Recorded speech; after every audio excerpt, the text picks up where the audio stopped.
Hello and welcome to the Untranslatable podcast. And today we have a very special feature and special episode for all of you. We are launching our new series, the Untranslatable Travel Tips, and this will be the Prague edition. So we will be giving you all some insider tips of Prague, some must-see attractions, some things to watch out for when you're in Prague for the first time or just in general.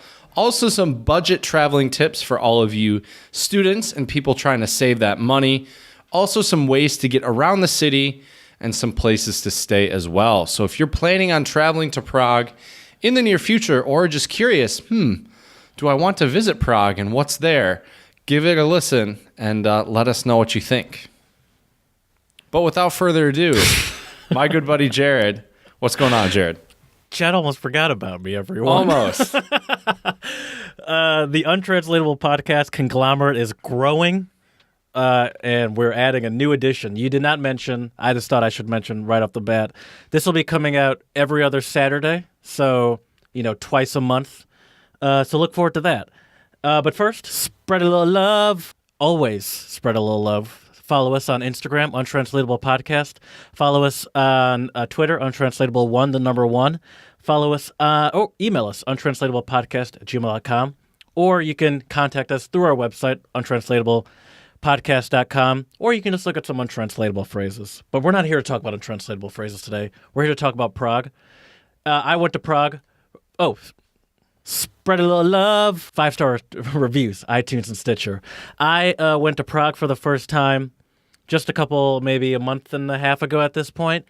And I enjoyed it very much. Between Prague and Berlin, I preferred Berlin more just because it was a little bit more wild, I would say. But I'd say Prague was more up my alley of cities. That was my kind of city. In what ways, Jared? Well, it's not really a clubbing culture. I mean, there's plenty of clubs there. Ooh, but watch yourself. Watch yourself there. They're way more of a sit down and drink culture, which I can get down with. I can definitely get down with. Excuse me, hold on. I hope that's a nice little Světlý ležák that you're enjoying. Sure. Let's just say it is. The city was gorgeous. It looked like it looked very medieval. It looked like and it looked like I don't know. It's just a very beautiful city. Mm-hmm. Traditionally European, and like in the traditional European sense of those very old cities.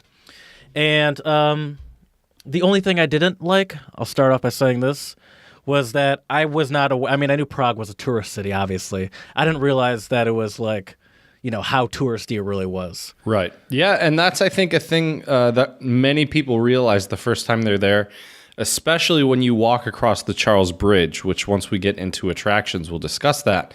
Mm-hmm. But yeah, there are tons of tourists. The trick is to find the right time. And you came at a good time where there weren't tons of tourists. Just wait. In the next couple months, once summer comes, it's going to get really crowded. There are going to be certain places to avoid. And we'll discuss all that for you. So when you listeners out there are trying to travel to Prague, you will hopefully have an idea of when the best time to go and things like that.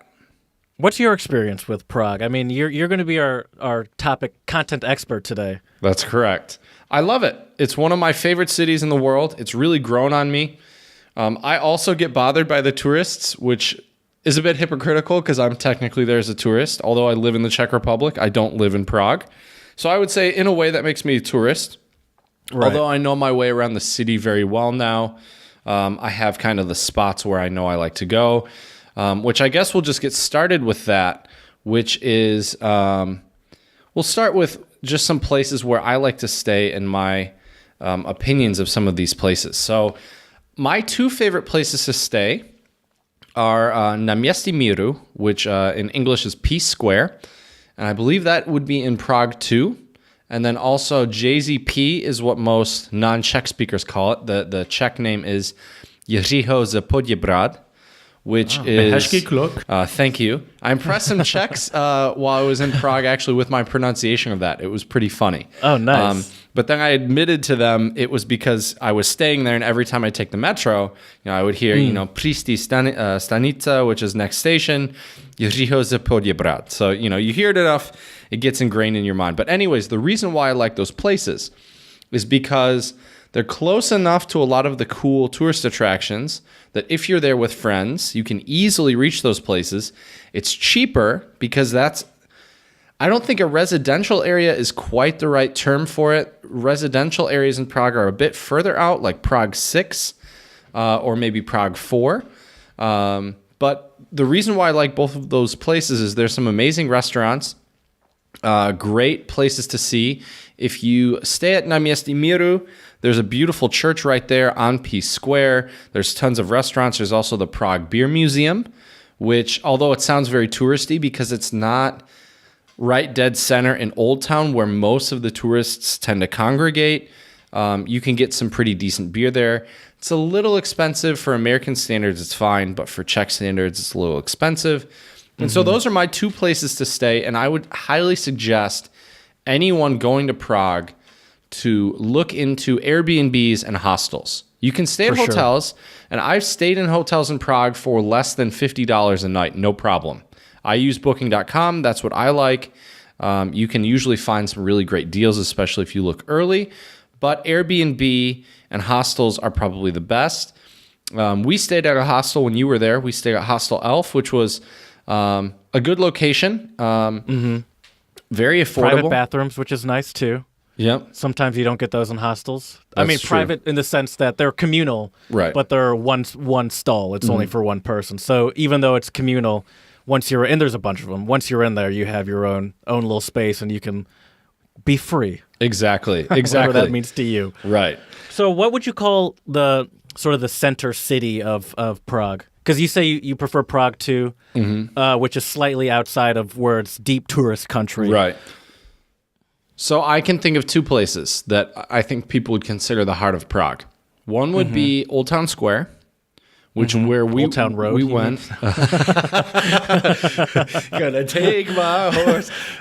So Old Town Square. And there's some museums, and the astronomical clock is there, which is kind of one of the must-see sites in Prague.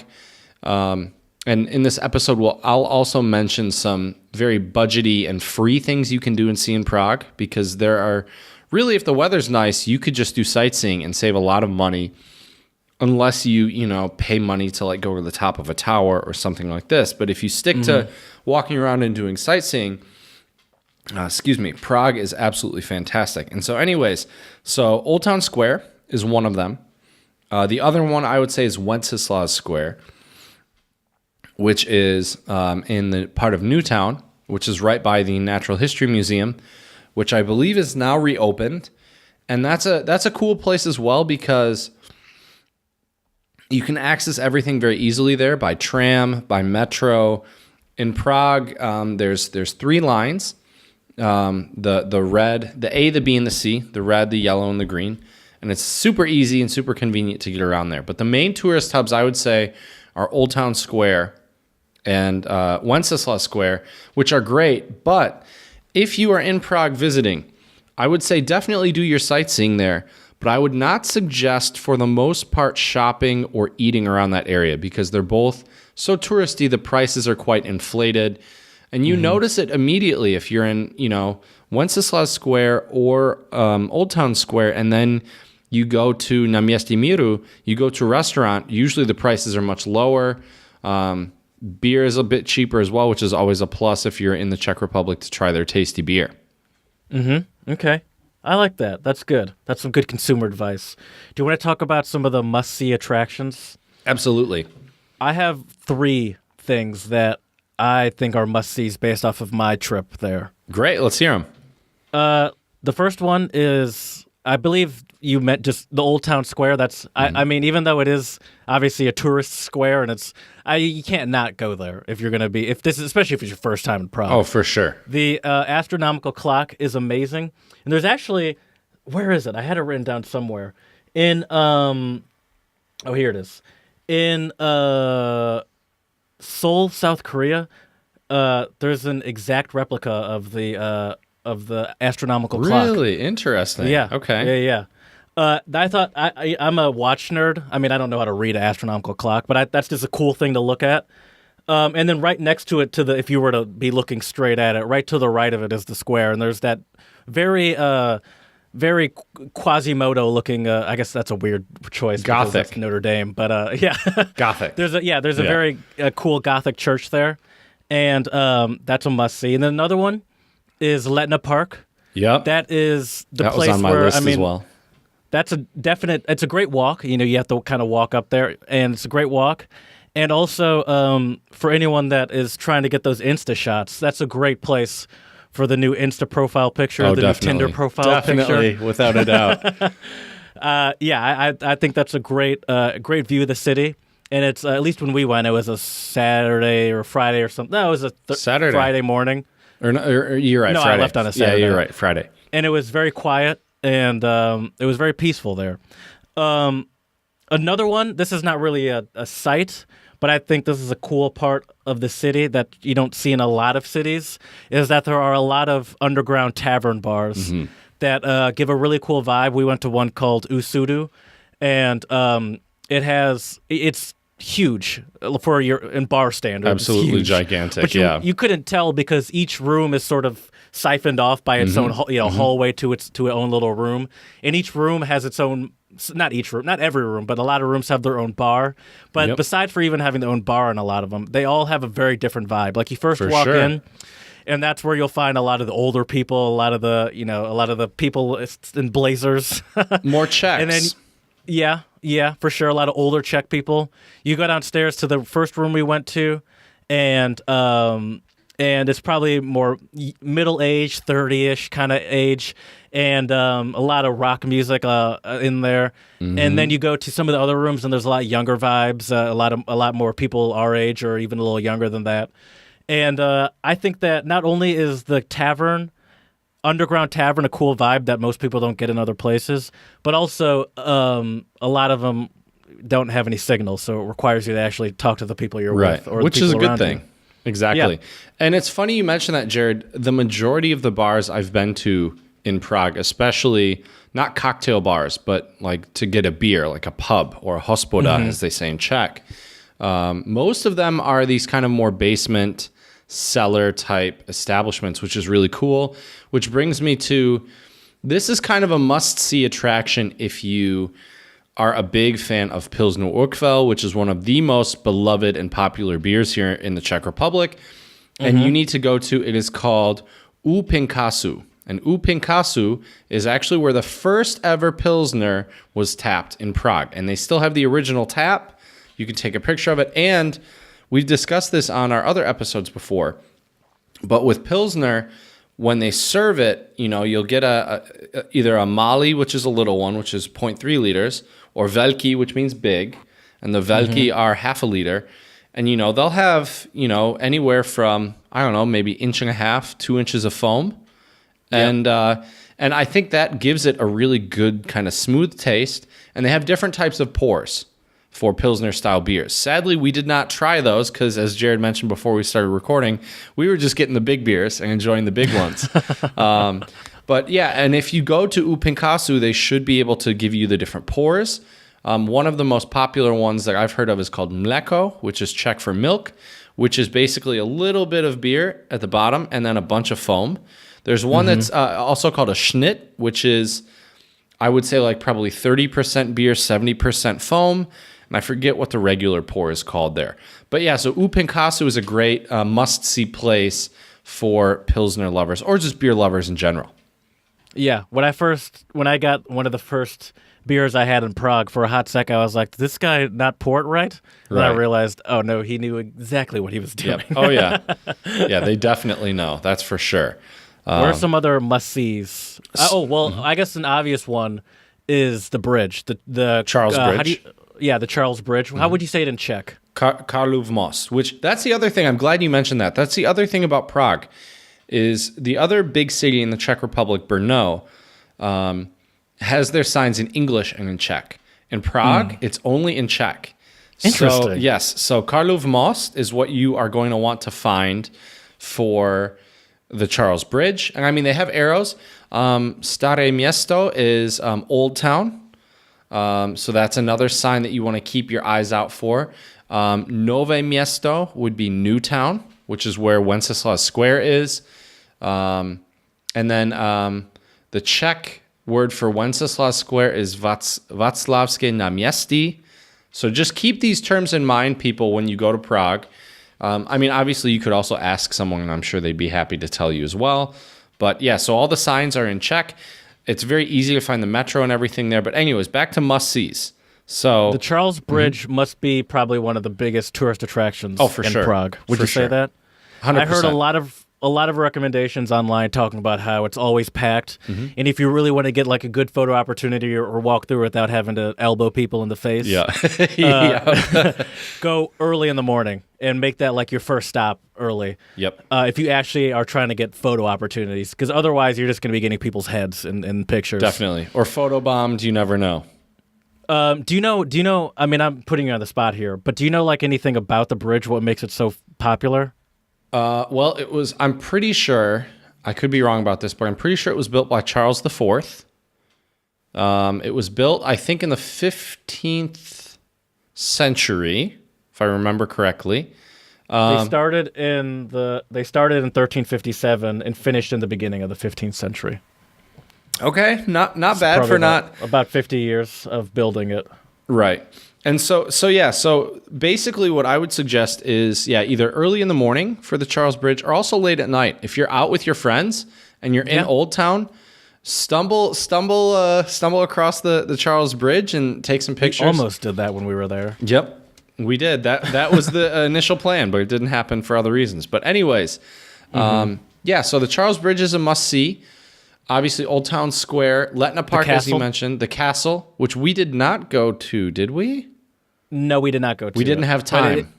It is, if I'm not mistaken, one of the largest castles in the world, isn't it? It is, yeah. Most definitely in Europe. I would imagine in the world, because Europe seems to have some of the biggest castles.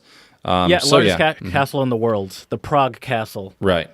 And I will say as well, if you want to do a scenic thing and your legs are getting tired from walking around, what you can do is you can take the 22 tram, and tickets are very, very cheap and affordable in Prague for public transit. And it works for all the public transit, buses, metro, and tram. A day pass is what? About 110 crowns, which is what, $5? Somewhere around there? Yeah, $5, $6 a little less than $5 maybe. Somewhere around there. So yeah, so I would take the 22, and you can take that all the way up to the castle, get off at the castle. Then you walk around the castle and you walk back down the hill. And the castle is great if you want to take some scenic photos. If you look at our Instagram, I have some photos that I posted from the view of our castle quite a while ago when my parents were visiting. So that's a great place to get a view. You're kind of on the other side of the river.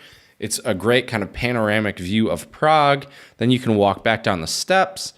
And it's just absolutely fantastic. And this is one of those things where that's why I love going to Prague, because there's a lot of cool things you can do and see that's free, right? Or very cheap. You pay your $5 or $6 for your tram pass, your public transportation, 24-hour ticket, and you can get to see all these sites. You could go to Letna Park and walk around there if the weather's nice.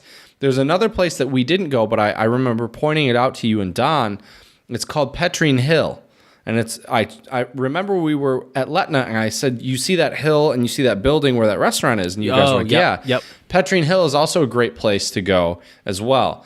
And there's a restaurant there. It's a little expensive. Don't you have to take a gondola to get there? Well, you can also walk because it's through a park. But it's actually a restaurant and a hotel. So it's called Restaurant Nebojizek. And this is a really, I've eaten there before, and the food is kind of pricey, but it's really great quality. If you're trying to flex on your date, I would take her there or him there. This is 21st century. This is 2019. Ladies, you can take your guys out on dates as well and treat them. But anyways, that's a great place to look out. It's also not very far from the memorial to the victims of communism, which are bronze sculptures, and they're absolutely beautiful.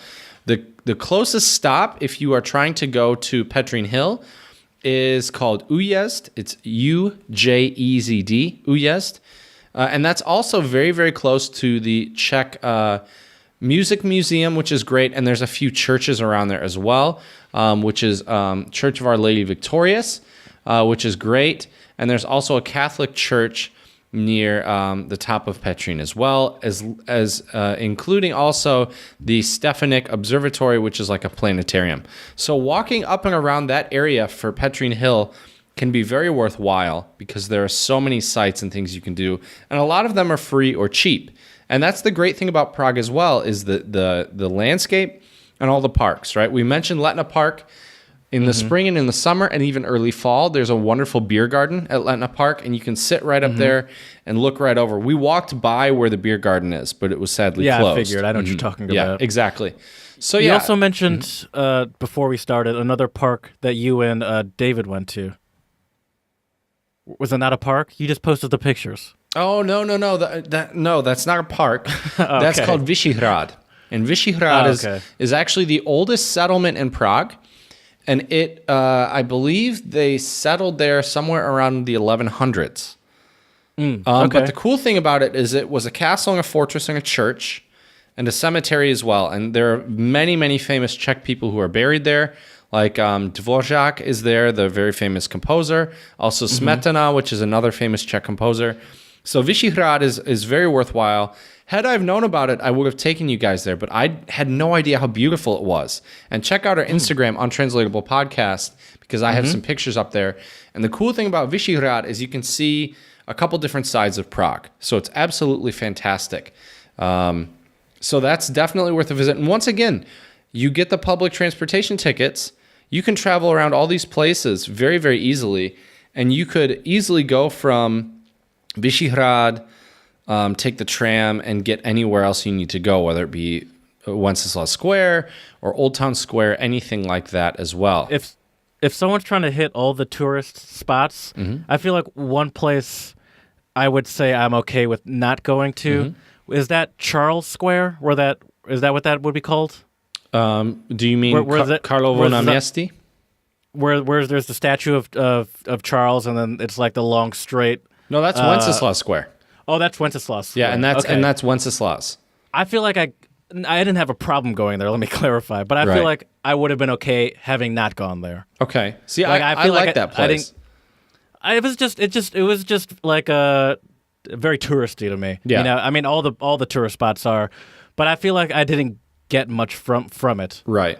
I thought the statue was cool, and it was a cool look if you're standing from the statue and looking down because it's slightly on a hill. Oh, definitely. But yeah, I don't know. I just didn't feel like I got much from it. What I will say, though, is if you are in Wenceslas Square, if you walk away from the statue, you can go through all these winding streets and walk your way to Old Town, which is kind of cool. Yes, that was cool. To see I the did history. like that. Yeah, that was nice. And there are some very small streets, too. Yeah. Oh, absolutely. Absolutely. So, yeah. And then the other thing with Prague as well is there's a lot of other hidden gems. There's a really cool park called Kampa Park, which is on the other side of the river. And there's a beautiful view of the Charles Bridge there. So that's also worth checking. I mean, really, if you go to Prague when the weather's nice, unless you want to check out museums, you can do a lot of your stuff just by going and checking out places. There are a lot of different statues and sculptures and beautiful parks. Also check out, it's near a street called Charvatova. An American would probably say Karvatova or Charvatova. It's Charvatova. And that's where they have the Franz Kafka head that spins. Oh, and you and Don saw that. What were your thoughts on that? Did you like it? Oh, I liked it. Yeah. Yeah, it was trippy. It was very Kafka-esque, kind of weird. For sure. And it was just a cool sight to see. And it's cool to watch it spin around and then, make a face again, and It was definitely cool to see, and I did like that area too. Like even around where that Vodafone was, it wasn't really a touristy area, but it was kind of a nice area to walk around. Oh, absolutely. Yeah. So yeah, I would like that. So my question to you is, now that you've been there so many times and you sort of know where all the spots are, if you wanted to, if I was coming back there, or I was going there for the first time, how long do you think I would need to be there to really take it in because I obviously was not there long enough. Right. I was there for 3 days. Well, so I think had we've approached things differently, I think 3 or 4 days is definitely enough to get a slight overview, right? Okay. But I also wanted to show you and Don not only the typical touristy stuff, right? True. So, you know, we went to some good Czech restaurants that were outside of the main tourist spots. And I will warn all of our listeners out there going to Prague, if you're in a touristy spot and it says Czech restaurant or authentic Czech restaurant, look at the prices before you go in. Well, it's probably Czech food, but it's probably very expensive. Right, yeah. So if you go out more towards either what we call the neighborhood Žižkov, which is where we stayed, by Hostel Elf, that's in Žižkov. If you go to Jiřího ze Poděbrad or Náměstí Míru, all those places have tons of restaurants, and you'll get Sklep is where we went. Is where we went, and the food was fantastic. Garlic soup was on point. I had schnitzel; it was very good. And that's the thing: you want to go to a place where it's advertised as like a restaurant, you know, because you're in the Czech Republic. Right. A normal restaurant will usually be a Czech restaurant. Yeah, and they don't have to advertise authentic Czech food to the Czech people. Exactly. So yeah, so there's a lot of great places to go and see. And you know, Prague, unless you're spending a lot of money, you should budget for maybe about $30 to $40 maybe including accommodation depending on where you stay. I mean, we had really, really affordable accommodation at Hostel Elf. It was not bad at all. And so I think anywhere from $30 to $50 a day would definitely get you by in Prague, no problem. I would say if someone wants to take a European trip but is on a budget, if you know, obviously once you have the money for the flight, Prague or Czech Republic in general is a great place to go if you really want to go to Europe but don't have a lot of money because, you know, in comparison to American standards, everything is considered very cheap, and you don't have to be you don't have to be super aware of your money to have a good time and have fun. Exactly. And as you mentioned, there's so much to see without even having to pay for anything. I mean, it's just walking around. Is gorgeous. Exactly. And look, we're only dipping our feet just slightly in the water here with things to do and things to see in Prague. Really, we're trying to keep these episodes short for you guys and give you the most concise, compact content we can so you can give this a quick listen on your way to wherever you're traveling. On the airplane. And get some ideas. So there's obviously a lot more, and I will tell all of our listeners out there, the best resource, in my opinion, for Prague is if you go on YouTube and type in Honest Guide Prague. You will find tons and tons and tons of videos about Prague with a lot of great tips, where to eat, what to do and what to see. And I'll just quickly give all of our listeners out there kind of couple of my favorite spots. So I have two favorite places for beer. Dva Kohouty is one of them, which is a fairly new brewery that's open. And Dva Is that where we went with Joanna? No, that's U Kasirje. And that's my other favorite place. Both of those two places. Were you about to say that? I was, yes. Both of those places are great. Also, speaking of Joanna, check out our next episode. It will be a definite treat for sure. I guess it won't because our timing for these are going to be different. No, if you put this out... that's not true. This Saturday, but next one, it'll be the next episode. Oh, perfect. Right. So check that out with Joanna on our podcast for our next episode. But anyways, so I love those places. I don't know why, Jared, but since I've moved here, I eat a lot of Czech food in Chomutov, in the town where I'm living. So I don't usually go for Czech food in Prague. So I go for other stuff. So there's a really, really great, really great Mexican place near JZP called Las Adelitas, which is fantastic. Good food, good margaritas, absolutely fantastic. There's also a great burger place called The Tavern, which is fantastic. And I would check that place out as well. The Tavern, Las Adelitas. I mean, there's so much good food in Prague, you really can't go wrong. My tip for all of our listeners out there, I would check the menus. Usually they'll have the menus listed outside. The other place, if you love beer, have a little extra money to spend, and you like chicken wings, go to a place called Beer Geek. The best wings I've had in Prague, fantastic beer, and they serve more like craft beer and stuff like that. So yeah. And if you want more food recommendations, feel free to email us or slide into those DMs because as you guys have heard, we have a great connection to the foodie Ravi. Yes. And we'll pass on a bunch of recommendations from him. Exactly. So my suggestion for our listeners out there, if you're thinking, how long should I stay in Prague? I would say a minimum of 3 to 4 days, maybe 5 to really get a good feel of the city. The first time I was in Prague, not feel rushed as well. Right, exactly. The first time we definitely felt rushed. We did. Well, it didn't help that we also had very late evenings, so we slept in a little longer than we needed to as well.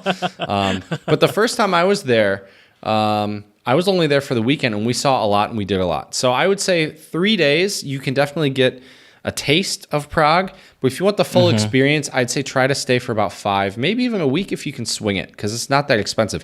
But moving on, I do want to give our listeners some warnings. So Prague is a very, very safe city. You really won't have problems with serious crime. The only crime they really have is petty crime. And actually, recently I've noticed now in the metro, they have signs saying, watch out for pickpockets. I've been to Prague many, many times, never had any problems with pickpockets. I keep my wallet in my front pocket. I would not suggest leaving it in your back pocket unless you have like a zipper or a button or something. But even then, I would be careful. Also be careful, like if people notice you're a tourist, like don't make yourself a target. My mom actually had a coworker who was in Prague and was taking pictures, and these guys came up to him and said, "Oh, hey, do you want us to take your picture here?" And he was like, "Oh, Classic. sure." And he sat down his briefcase with his laptop and his passport and everything in it. Ooh. And then he realized right after they took the picture, he was like, "Yep, he knew it." He kind of realized. And so I was at Starbucks earlier. I just came back from Prague, and I carried all my crap with me. I didn't even leave it like over in the corner to grab my coffee and go back, because I'm a little paranoid. Never do that either. Exactly. So just watch your belongings. Be careful of that. The other thing that I think is now on the decline, but a lot of people would come from Bulgaria, and Bulgarian money looks similar to Czech money. And so if people try to exchange money with you on the street, do not do it at all. Definitely do not. And that can be dangerous. And also, you could be approached, especially late at night on Wenceslas Square, by women, offering you adult things late at night for money. And don't, if I'm not here to judge, if you want to do that thing, your call, but I would not ever engage with someone on the street like that. It can be dangerous. Usually they're drug addicts. It can be a big problem. Well, this is going to sound weird, but like a legitimate tip if you do want to engage in stuff like that is that it's not illegal there. So there are legitimate establishments that are way safer. Another thing that we experienced once, I mean, this is common sense, but like people will come up to you trying to like sell you drugs and stuff. Yep. And sometimes, especially if you look like a young tourist. Yeah. Yeah. I've been asked so many times. Exactly. Yeah. And just don't engage with those people on the street like that. It's not a good idea. But otherwise, I believe you also mentioned that even if you are someone that wants the drugs, that the people on the street asking you are not going to be the ones to give it to you. Like you said, you've heard stories about people giving out fake stuff to people. Oh, for sure. Yeah, I've heard tons of stories. I mean, before I first came here, I did a lot of reading of what not to do. And the three things they said were, watch your belongings, don't exchange money, and don't accept any street services, whether that be drugs, prostitution, whatever. So I would say as long as you avoid those things, you should be fine in Prague, and I'm sure you'll have a wonderful time. Easy list of things to avoid. Exactly. And the last few things I would like to bring to your attention before going to Prague is you can Uber in Prague. It's not very expensive, but Jared and I use this app called Litačka, and it is a free app. And if you have data while you're there, you can buy your tickets directly there, which is great. The only issue there is if your phone dies, you can't show the controllers the ticket. I've only been stopped in Prague once, all the times I've been there, and I use the public transportation there all the time.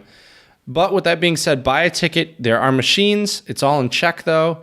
So just so our listeners know, 110 crown ticket, you'll see the numbers, 110 KC, that would be for 24 hours. And then I believe 24 crowns is for 30 minutes. and it just kind of goes up in increments. But if you get the app, it says it in English. So if you're worried about the language barrier, download the app. It will be very, very helpful for you as well. And it's easy to get around. There's maps and stops everywhere. People are usually very helpful on the metros and trams and everything. And the main line that I would suggest if you want to do some sightseeing on it is the 22. Okay, it's good to know. Thank you, Chad. Exactly. So yeah, and my last little thing that I mentioned at the top of our show today is for budget tips. I would say just try to avoid the generally touristy areas when you're buying things, and usually it will be much cheaper. Don't be afraid to also go to the grocery store to get some things. It's very affordable at the grocery stores. Walk around outside if the weather's nice. Museums aren't too badly priced as well in Prague. And really, you can have a great vacation on a budget in Prague, no problem. No problem at all. So we hope this episode has given you some tips. Like we've said, we've really only scratched the surface of the iceberg here. And feel free to contact us if you have any other questions or suggestions of places in Prague where you like to go, whether it be for sightseeing, for food, for nightlife, anything like that. Prague also has a very vibrant nightlife scene, and it's fantastic. There's something there for pretty much everybody, whether it's like a bar with rock music or a club where you can shake your booty all night long. Whatever you're into, I'm very confident to say Prague definitely has that in store for you. So we hope you've enjoyed and are now inspired and excited to go visit Prague. Let us know if you have any questions. untranslatablepodcast@gmail.com. You can also slide into our DMs, Untranslatable1 on Twitter.